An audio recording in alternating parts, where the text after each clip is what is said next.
송은재TV 시작합니다. 이제 총선이 꼭 이틀 남았습니다.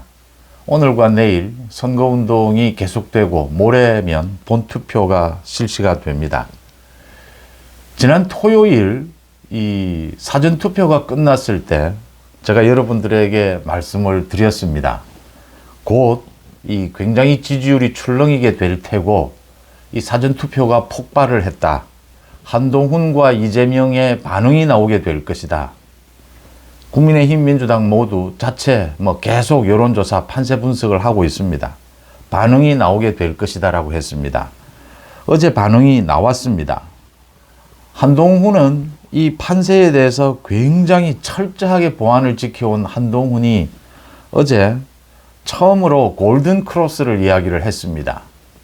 여의도 연구원에서 분석한 부분에 따르면 골든 크로스가 일어나고 있다고 했습니다.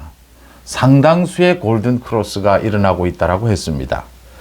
저는 30곳에서 일어난다 라고 말씀을 드렸는데 한동훈이 생각하는 것은 20곳에서 30곳 정도로 보입니다. 전국에 50곳입니다. 초박빙 승부처 접전 지역입니다. 이 가운데 30곳, 많게는 30곳, 적게는 20곳에서 국민의힘이 앞섰다라는 부분, 그 부분을 한동훈이 강조를 했습니다. 어제는 나경원을 비롯해서 소위 수도권의 중진 의원들이 읍소 작전에 나섰습니다. 200석만은 막아달라, 180석만은 막아달라, 반성한다, 잘하겠다. 그런데 한동훈은 오히려 자신감 있는 메시지를 내놓았습니다. 그 다음 이재명입니다. 이재명이 이 사전투표를 거치고 난 다음에 이재명의 반응은 일하는 척 했네입니다. 일하는 척 했네. 6일 저녁에 인천 계양을에서 유세를 하고 난 다음에 자신의 유세 차량을 타면서 이 유튜브, 자신 이재명 유튜브 거기를 보고 일하는 척 했네. 아이고 허리야, 허리 아프다. 이런 이야기를 했습니다.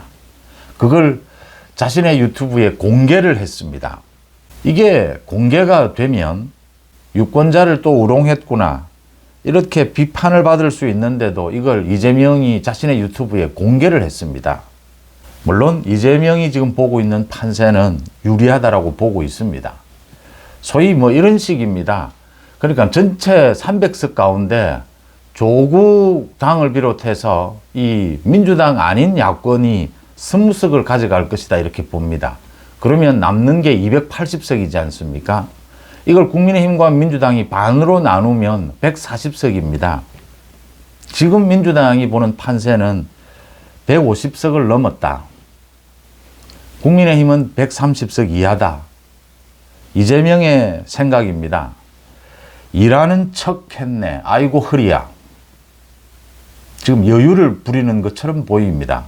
그런데 이 여유를 부리는 것처럼 보이는 것이 유권자를 우롱할 수도 있다는 걸 알면서도 공개를 했습니다. 자신의 유튜브에. 그만큼 초조하다라고 하는 이야기입니다. 이 50곳이 어디로 갈지 이재명도 모르는 겁니다. 모르는 가운데 사전투표를 거치면서 계속해서 지금 국민의힘 지지율이 상승세에 있다. 이게 오늘 내일 속도입니다. 이 속도, 강도가 어떻게 될 것이냐 예측을 못하는 겁니다. 이재명은 지금 당장 투표를 했으면 다 끝났으면 좋겠다 생각할 겁니다. 지금 하면 그래도 잘하면 150석 될 수 있는데 이거 지금 1%에 왔다 갔다 하는 이 접전 지역이 어디로 갈지 모른다. 한동훈은 주변에서 많은 사람들이 읍소작전에 들어가야 하는 것이 아니냐. 그런데 한동훈은 서서 죽겠다 합니다. 이거 희망이 보인다, 된다. 보수 지지층이 결집을 했습니다. 사전투표장을 사실은 과거에 비하면 뒤집었다, 뒤집어 놓았다 할 수가 있습니다. 과거에는 모두 사전투표는 민주당 판이었습니다. 그런데 한동훈이 승부수를 띄웠습니다. 사전투표에서부터 밀리면 분위기 망친다. 사전투표에 보수도 국민의힘도 바로 맞대결을 펼치자. 이 막판에 선거는 분위기 싸움, 흐름입니다. 이게 적중을 했고 이 상승세는 계속 이어지고 있다. 지금 이렇게 보고 있는 겁니다. 그러면 이제 오늘과 내일, 이 오늘과 내일 승부처는 어떻게 되느냐? 한동훈과 이재명은 어떤 반응을 보일 것이냐? 전국에 50곳입니다. 서울 한강벨트, 낙동강 벨트, 그 다음 경기 남부, 용인, 흔히 반도체 벨트라고 부르는 것입니다. 그 다음 충청입니다. 이런 4곳에 50곳입니다. 이 50곳 초박빙 접전지, 이곳은 왜 박빙 접전지가 되었느냐? 왜 아직도 결과가 나오지 않느냐? 승부를 점칠 수 없느냐? 왔다 갔다 하는 사람들이 많기 때문입니다. 소위 부동층. 민주당 후보를 지지했다가 또 국민의힘 후보를 지지했다가 아무것도 지지하지 않았다가 투표할지 안 할지도 지금 불분명한 이 그룹이 많이 있는 곳입니다. 전국에 50곳입니다. 이 중에서 1%가 어디로 향하느냐에 따라서 전국 50곳이 모두가 다 한쪽으로 쏠릴 수도 있습니다. 이래서 지금 한동훈, 이재명 모두 초조하고 두려운 겁니다. 이재명은 일하는 척 했네라고 하면서 버틸 것으로 보입니다. 최악의 경우에 조국이 있다. 조국당이 있다. 그래서 야권이 합하면 과반은 훌쩍 넘길 수가 있다. 이재명의 계산입니다. 그러니까 이재명 민주당 단독으로 150석을 넘기지 못하면 주도권은 조국에게 가게 됩니다. 그런 참 이재명으로서는 가장 피하고 싶은 그런 경우가 생길지라도 이길 수는 있다. 야권이. 140석을 한동훈은 얻어내야 지금 민주당이 과반 획득하는 것을 막을 수가 있습니다. 140석을 획득하지 못하면 한동훈의 정치는 끝날 가능성이 매우 높습니다. 윤석열 대통령이 인간적으로 한동훈을 지키고 싶더라도 또 정치적으로도 한동훈을 지키고 싶다 하더라도 140석 이하가 되면 한동훈은 무너지게 될 가능성이 높습니다. 지금도 국민의힘 내부에서 또 많은 보수 우파 쪽에서 한동훈을 끌어내리려고 하는 많은 시도들, 많은 준비들이 진행되고 있습니다. 한동훈 정치가 끝날 수도 있습니다. 140석을 넘겨야 합니다. 과반을 넘겨야 합니다. 한동훈 정치가 살아있으려면. 한동훈 정치의 특징은 두 가지입니다. 보수 우파의 전통 지지층이 지난 100일 동안 한동훈에게 열광했던 것은 두 가지였습니다. 하나는 한동훈은 정치 개혁을 정말 해낼 수 있겠구나. 우리 정치를 완전히 바꿀 수 있겠구나.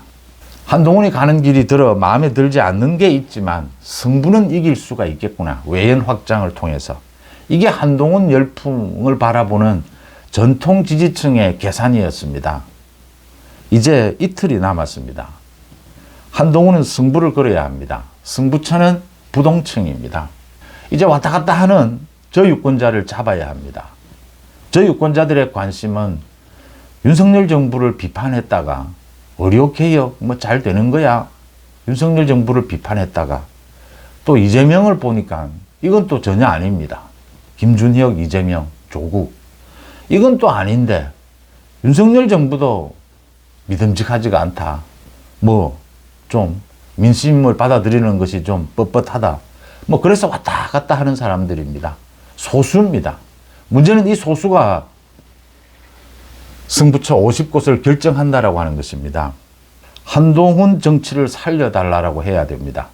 한동훈 정치가 무너지면 한국 정치 개혁이 또 불가능해진다. 또 늦춰진다.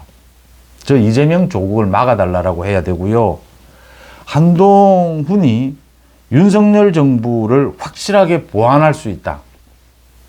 확실하게 개선할 수 있다. 라는 걸 명료한 메시지로 던져야 합니다. 물론 전통적인 보수 지지층은 좀 마음에 들지 않는 부분이 있더라도 이해를 하게 될 겁니다. 이 소수의 부동층을 겨냥해서 한동훈이 마지막 명료한 메시지를 던져야 합니다. 총선 승리를 위해서. 지금 보수 우파 결집만으로 이길 수는 없다. 이재명 조국 입만 열면 지금 거짓 선동입니다. 이길 수가 없다. 외연 확장이 필요하다. 그래서 필요하다면 윤석열 대통령에게 들이받는 것도 좀 몇 번의 실수가 있었습니다. 이해를 다 했습니다. 어쩔 수가 없습니다. 지금 이틀 동안 윤석열 정부를 보완하겠다, 개선하겠다. 한동훈 정치가 여기에서 끝장난다. 이재명 조국이 국회에 과반을 획득하면 과반이 아니어도 국회가 난장판이 될 텐데 과반을 획득하게 되면 우리는 앞으로 4년 동안 이 정말 최악의 저질 국회를 보게 될 것이다. 국정 난맥을 보게 될 것이다. 한동훈을 살려줘야 정치 개혁도 되고 이걸 그래도 어느 정도 막을 수가 있다. 한동훈은 상당수의 골든 크로스가 일어났다라고 자신만만해하고 있습니다. 이재명은 일하는 척 했네라고 허세를 부리면서 초조해하고 있습니다. 이틀 만에 이걸 뒤집어낼 수 있느냐가 관건이 됐습니다. 송은재TV 마칩니다. 고맙습니다.